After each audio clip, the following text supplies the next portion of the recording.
قرآن پاک کا جو پہلا لفظ ہے، جو پہلی وحی نبی مہربان صلی اللہ علیہ وسلم پر اللہ پاک نے نازل کی، تو وہ تھی اقرا۔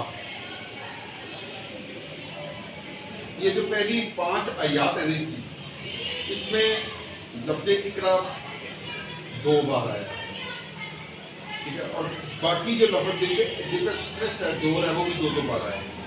اب چونکہ وہ آیت اگر سامنے ہوتی تو بتاتا کہ کون کون سا 2 بار آیا۔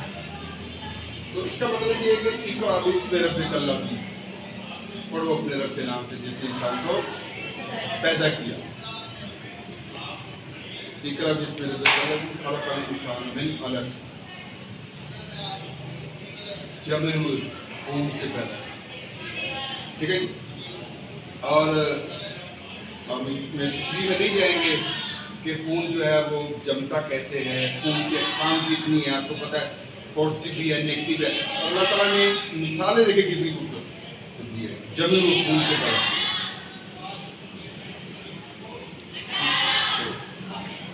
تو پیارے بچوں، بات یہ ہے کہ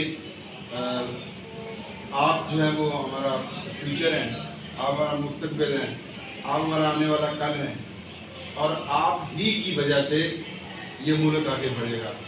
جس طرح حضرت اقبال نے کہا تھا، نہیں ہے نا امید اقبال اپنی کشت گراں سے، ذرا نم ہو تو یہ مٹی بڑی طرفیز رہتا ہے۔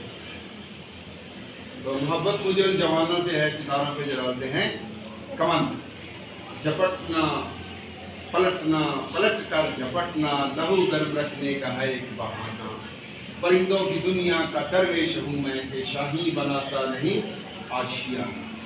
اقبال نے آپ جوانوں کو جو ہے وہ شہین سے تشبیہ دی ہے۔ تو شہین کی یہ خوبی ہوتی ہے کہ یہ مردار نہیں کھاتا، بلند پرواز ہوتا ہے، اس کی نظر بہت تیز ہوتی ہے۔ یہ جب آپ کسی چیز کو اپنے پنجوں میں جکڑ لیتا ہے تو پھر وہ لاک لگ جاتا ہے، ٹھیک ہے۔ اور یہ پہاڑوں کی چوٹیوں پہ رہتا ہے، ویرانہ اس کو پسند ہے، اور خوددار ہے، اپنا شکار خود کرتا ہے۔ تو یہ اس میں خوبیاں ہیں۔ اور اسی طرح ایک جو مرد مسلمان ہے، جو ایک نوجوان ہے، جیسے ہماری بیٹیاں ہیں، تو یہ بھی آپ بھی شہین ہیں، تو بیٹیاں بھی کسی سے کم نہیں ہوتی، بیٹیاں بھی کسی سے کم نہیں ہوتی۔ یہ ماں باپ کی بہت بڑی ہمدرد، غم خار، غم گسار، ان کی عزت کا نشان ہوتی ہے۔ اور آپ دیکھ لیں کہ پچھلی دفعہ سر خالد کے بیٹے کے نمبر زیادہ تھے، ورنہ ہماری بیٹیاں جو ہیں وہی آگے نمبر دیتی ہیں۔ ابھی دیکھیں جماعت میں جتنے نمبر ہیں وہ سب بچیوں کے ہیں۔ تو اس لیے میں آپ کو ترجیح دیتا ہوں بیٹوں کی نسبت بیٹی۔ تو بیٹا بات ایک ہی ہے کہ سب سے پہلے جو انسان کو کام کرنا ہے وہ ایک چیز ہے، وہ آتی اللہ و آتی رسول، اللہ کی اطاعت کرو، اللہ کا حکم مانو، اور اس نے نبی کا حکم مانو، اس کی اطاعت کرو۔ کیوں؟ نبی کا وَيُعَلِّمُ کتاب والحکمہ، وہ تمہیں کتاب و حکمت کی تعلیم دیتا ہے۔ اب دیکھیں ایک کتاب ہے، کتاب کون سی ہے؟ قرآن پاک۔ اور حکمت کیا ہے؟ دانائی، بہت بڑی وزڈم کا نام ہوتا ہے وہ حکمت ہوتا ہے۔ تو نبی علیہ السلام نے ہمیں زندگی گزارنے کے ہر طریقے، ہر چیز بتائی ہے۔ تعلیم کے بارے میں آپ نے فرمایا کہ علم کا حاصل کرنا، طالب العلم فریضۃ علی کل مسلم، کہ علم کا حاصل کرنا ہر مسلمان پر فرض ہے۔ فرض کا لفظ کہا گیا ہے، جس طرح 5 نمازیں فرض ہیں، جس طرح 5 وقت کی نماز فرض ہے، حج فرض ہے، روزہ فرض ہے، جہاد فرض ہے، تو علم بھی فرض ہے۔ اور یاد رکھیں کہ فرض میں کوتاہی نہیں ہے، قضا نہ کرے اس فرض کو۔ اگر آج آپ نے اس فرض کو چھوڑ دیا تو کل آپ کو وقت نہیں ملے گا۔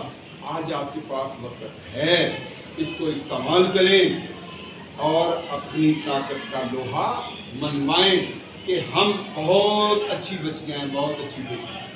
اس کا ایک ہی طریقہ ہے کہ آپ نے محنت کرنی ہے۔ جس طرح کہتے ہیں نا کہ a field is fertile, a field is fertile, ایک کھیت جو ہے وہ زرخیز ہے، کین ناٹ بی فروٹفل، مگر وہ زرخیز تو ہے مگر ثمر بار نہیں ہے۔ کیوں نہیں ہے؟ وداؤٹ کلٹیویشن، جب تک اس پہ ہل نہیں چلایا. Neither can a mind without learning, اور نہ ہی ایک ذہن جو ہے وہ سیکھے بغیر وہ ترقی نہیں کر سکتا. وہ بھی ثمر باد تب ہوگا جب آپ اپنے ذہن کو استعمال کریں. تو یاد رکھیں 24 گھنٹے برابر ہے. جنہوں نے ترقی کی ہے ان کے لیے بھی 24 گھنٹے ہیں، جنہوں نے ترقی نہیں کی ان کے لیے بھی 24 گھنٹے ہیں. تو آپ لوگ خوب محنت کریں، اپنی صلاحیتوں کا استعمال کریں.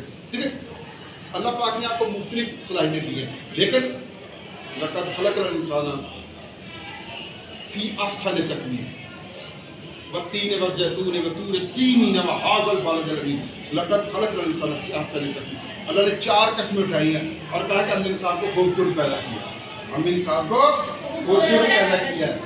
اور ایک جگہ پیدا فرماتے ہیں لقد خلقنا الانسان فی کبد، ہم نے انسان کو پیدا ہی مشقت کے لیے، ہم نے انسان کو پیدا ہی مشقت کے لیے کیا، یعنی کام کے لیے کیا. آرام کا علاوہ کہیں نہیں ہے، دنیا میں آرام نام کی کوئی چیز نہیں ہے. ہاں وہ عقبہ میں جب آپ روز معاشر کے بعد جو بھی نامہ مال ہوگا، جب جنت میں جائیں گے تو وہاں پہ آرام ہے. اس دنیا میں آپ نے عمل کرنا ہے اور اس کا سزا اس کا آپ کو آخرت میں اللہ تعالیٰ دیتا ہے. تو اسی طرح اگر آج ادھر اسکول میں آپ محنت کر لیں گے تو آنے والا وقت جو ہے وہ آپ کو اس کا پھل ضرور ملے گا. تو میں آپ سے امید کرتا ہوں کہ آپ لوگ جو ہے ایک اچھے مسلمان، ایک سچے پاکستانی اور تمام دنیا کے لیے خیر و برکت کا باعث بننے والے طالب علم بنے. ٹھیک ہے. اس وقت بھی دیکھیں بیٹیاں اتنی طاقتور ہیں